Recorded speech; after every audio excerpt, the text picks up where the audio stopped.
Numbers chapter 5.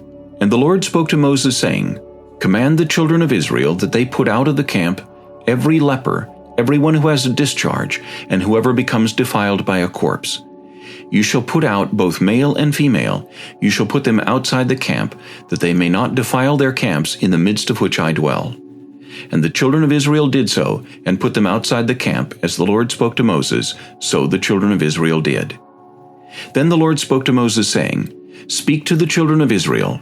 When a man or woman commits any sin that men commit in unfaithfulness against the Lord, and that person is guilty, then he shall confess the sin which he has committed. He shall make restitution for his trespass in full, plus 1/5 of it, and give it to the one he has wronged. But if the man has no relative to whom restitution may be made for the wrong, the restitution for the wrong must go to the Lord for the priest, in addition to the ram of the atonement with which atonement is made for him. Every offering of all the holy things of the children of Israel, which they bring to the priest, shall be his. And every man's holy things shall be his. Whatever any man gives the priest shall be his.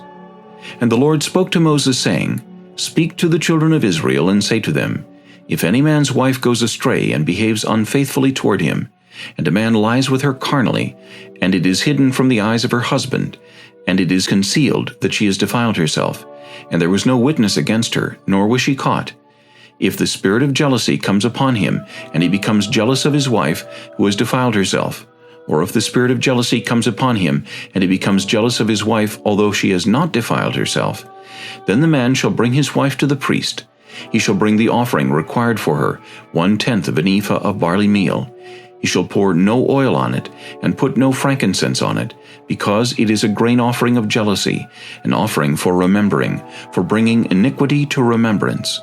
And the priest shall bring her near, and set her before the Lord. The priest shall take holy water in an earthen vessel, and take some of the dust that is on the floor of the tabernacle, and put it into the water. Then the priest shall stand the woman before the Lord, uncover the woman's head, and put the offering for remembering in her hands, which is the grain offering of jealousy. And the priest shall have in his hand the bitter water that brings a curse. And the priest shall put her under oath, and say to the woman, If no man has lain with you, and if you have not gone astray to uncleanness while under your husband's authority, be free from this bitter water that brings a curse.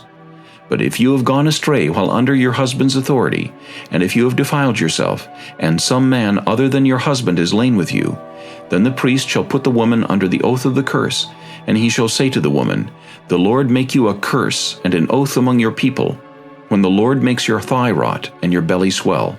And may this water that causes the curse go into your stomach, and make your belly swell and your thigh rot. Then the woman shall say, Amen, so be it.